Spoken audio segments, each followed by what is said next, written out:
This is a complex reaction. ਹੁਣ complex reactions ਹੁੰਦੀਆਂ ਕਿਹੜੀਆਂ ਹੈ? ਉਹ ਰਿਐਕਸ਼ਨਸ ਜੋ ਇੱਕ ਸਿੰਗਲ ਸਟੈਪ ਦੇ ਵਿੱਚ ਕੰਪਲੀਟ ਨਹੀਂ ਹੁੰਦੀਆਂ, ਜੋ ਮਲਟੀ ਸਟੈਪਸ ਵਿੱਚ ਕੰਪਲੀਟ ਹੁੰਦੀਆਂ, ਜਿਸ ਨੂੰ ਕੰਪਲੀਟ ਹੋਣ ਦੇ 2 3 4 ਸਟੈਪਸ ਲੱਗਦੇ ਆ, ਉਹਨਾਂ ਨੂੰ ਆਪਾਂ ਕੰਪਲੈਕਸ ਰਿਐਕਸ਼ਨ ਕਹਿੰਦੇ ਆ। ਜਿਵੇਂ ਹੁਣ ਆਹ ਰਿਐਕਸ਼ਨ ਹੈ, ਇਹ ਰਿਐਕਸ਼ਨ 2 ਸਟੈਪਸ ਵਿੱਚ ਕੰਪਲੀਟ ਹੁੰਦੀ ਹੈ। ਦੇਖੋ ਕਿਵੇਂ।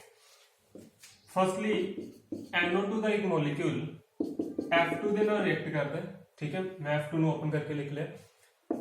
ਹੁੰਦਾ ਕੀ ਹੈ ਕਿ ਬੌਂਡ ਬ੍ਰੇਕ ਹੋ ਗਿਆ, NO2 plus F ਇਹ ਦੋਨੇ ਮਿलके बना देंगे NO2F प्लस आह वाला एक फ्लोरीन एटम बाहर निकल गया। हुण ये जो फ्लोरीन एटम है, ये फ्लोरीन एटम दूसरे NO2 दे नाल रिएक्ट करता है, दूसरे NO2 नाल रिएक्ट करके अगेन अपने कोले बन जाता है NO2F। अगर मैं इन्हां दोनों स्टेप्स नूं first step and second step अगर इन्हां दोनों नूं सम करा तो देखो पहला तो फ्लोरीन कैंसिल हो जाएगा, एक रिएक्टेंट वाली साइड ते एक प्रोडक्ट वाली साइड ते कैंसिल हो जाएगा। बचा की NO2 प्लस NO2 2 NO2, ठीक है, प्लस एक F2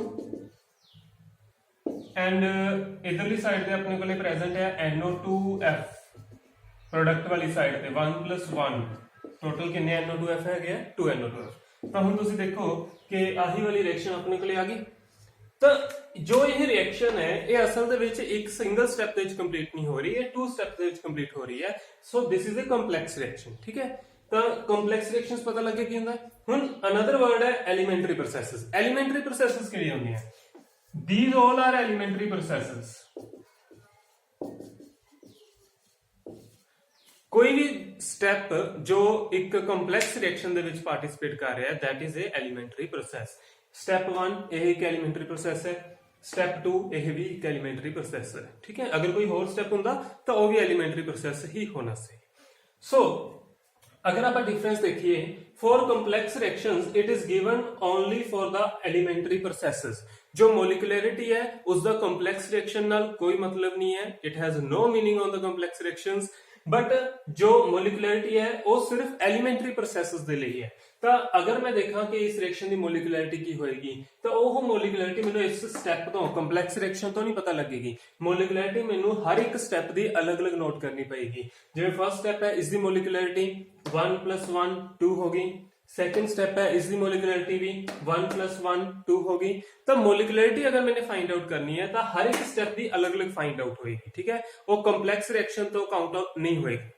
ऑर्डर की अगर मैं गल करा, ऑर्डर मैं कंप्लेक्स रिएक्शन तो कंप्लेक्स रिएक्शन का भी कैलकुलेट कर सकता है, एलिमेंटरी रिएक्शन का भी कैलकुलेट कर सकता है।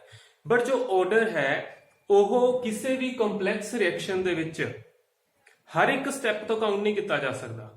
ऑर्डर आपां सिर्फ स्लो स्टेप का काउंट कर सकते हैं, ठीक है। पिछले लेक्चर दे विच आपने गल कही सी कि जो रेट ऑफ रिएक्शन है that is observe from the slow step. जो स्टेप सब तो स्लो है उसे तो ही आप ऑर्डर फाइंड आउट कर सकते हैं, होर किसी स्टेप तो आप ऑर्डर फाइंड आउट नहीं कर सकते। तो आप देखते हैं कि इन्हां दे विच स्लो स्टेप किहड़ा है। देखो अंदाजा लगा सकते हैं आप बेसिकली। देखो जो भी रिएक्शन हो रही है, अगर जो भी स्टेप हो रहा है उस स्टेप दे विच अगर कोई बॉन्ड ब्रेक हो रहा है, अगर कोई बॉन्ड ब्रेक हो रहा है तो इट मीनस कि वो स्लो स्टेप है, क्योंकि बॉन्ड ब्रेक होने ज्यादा टाइम लगेगा। अगर सिर्फ बॉन्ड बनने ही है तो बड़ी जल्दी बन जाते हैं, क्योंकि मोलिक्यूल्स जो है बड़े रिएक्टिव होंगे हैं, तो फटाफट आपस च रिएक्ट करके बॉन्ड बना सकते हैं। तो जो ब्रेक करना है, ब्रेक करने वास्ते एनर्जी देनी पैंदी है, कुछ ना कुछ कंडीशंस लगानियां पैंदियां, तो उस ते उत्ते टाइम ज्यादा लगता है। तो सिंपली आपां ये चीज देख सकते हैं कि फर्स्ट स्टेप दे विच आपने F2 का जो बॉन्ड है वो ब्रेक करना है। इस स्टेप दे विच बॉन्ड ब्रेक करना है। अगर बॉन्ड ब्रेक करना है तो ऑब्वियसली उसमें एनर्जी देनी पड़ेगी, तो टाइम थोड़ा जिहा ज्यादा लगेगा। तो यह वाला स्टेप होएगा स्लो। सेकंड स्टेप दे विच तुसीं देखो NO2 ते F दोने आपस दे विच रिएक्ट करके NO2F बना रहे हैं। ਇਹਦਾ मतलब कि इस स्टेप च तुसीं कोई बॉन्ड दा ब्रेक नहीं करना, इस स्टेप च तो सिर्फ बॉन्ड बनना है। ते बॉन्ड बनना है बड़ी आसानी नाल बन जाएगा, क्योंकि एनर्जी आपने देनी नहीं हैगी।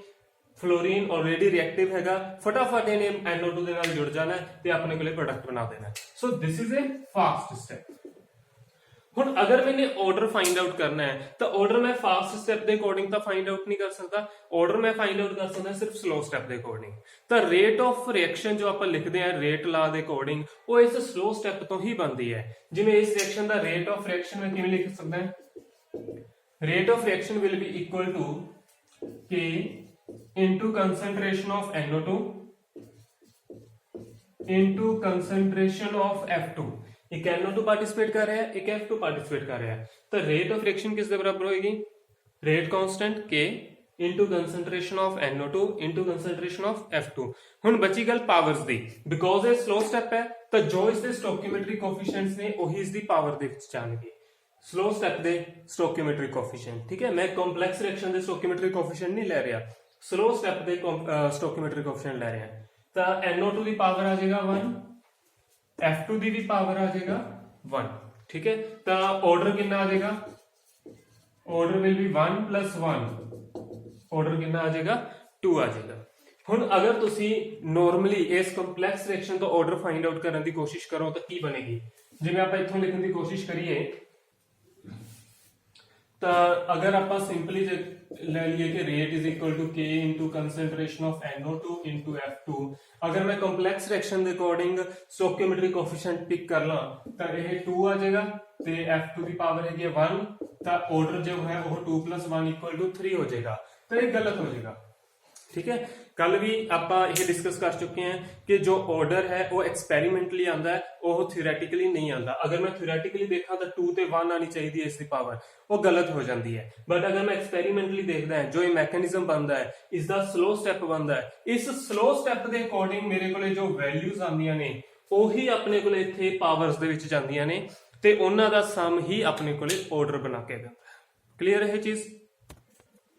ਸੋ ਇਹ ਸੀਗੇ ਕੁਝ ਡਿਫਰੈਂਸ ਬਿਟਵੀਨ ਆਰਡਰ ਐਂਡ ਮੋਲੀਕੂਲੈਰਿਟੀ, ਠੀਕ ਹੈ। ਅਗਰ ਹਲੇ ਵੀ ਕੋਈ ਕਲੀਅਰ ਨਹੀਂ ਹੁੰਦਾ ਤਾਂ ਤੁਸੀਂ ਮੈਨੂੰ ਫੋਨ ਕਰਕੇ ਜਾਂ ਮੈਸੇਜ